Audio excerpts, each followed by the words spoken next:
All right, it is December 9th, which means time for round 3, day 1 of the push-pull squat challenge. This round's theme is all about making your weighted calisthenics exercises much stronger and more efficient and effective for building muscle and strength.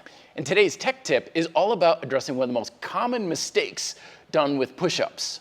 It's an easy mistake to make in believing that when you do push-ups, you move your body straight up and down relative to the ground.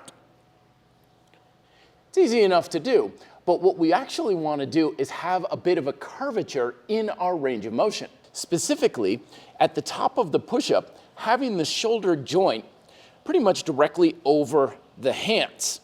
And instead of coming down, we come slightly down and forward as we descend into the push-up.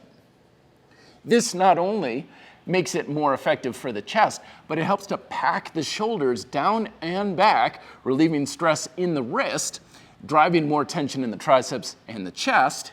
And then when we come back up, we come up and back, slightly rocking on the toes as we do so. It can also be a very good idea to warm up with some shifting push-ups where your shoulders are back away from the floor and you lift up about an inch and you shift your body back and forth to get a feel for the stability, strength, and control necessary to come forward of your hands and then back a little bit to find that sweet spot where you have the best stability, control, and muscle activation.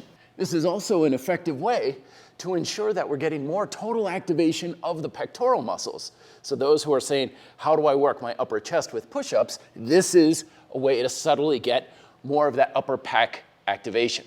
The micro workout for today is to do weighted push-ups on the floor, or you can use handles and parallettes if you prefer to do that, especially if you're using a weighted vest and you need a little extra range to keep the plates for the weights for hitting the floor. And we're gonna go a little bit higher in the rep range, so 6 to 8 repetitions, performing as many sets as you can with the best proficiency as possible. I also recommend using a fairly narrow hand position, so that way when you come down into the bottom of the push-up, you feel like your thumbs are coming roughly to the bottom of your chest, and then when you're pushing up, you're coming up so that you can see between your hands in the top position.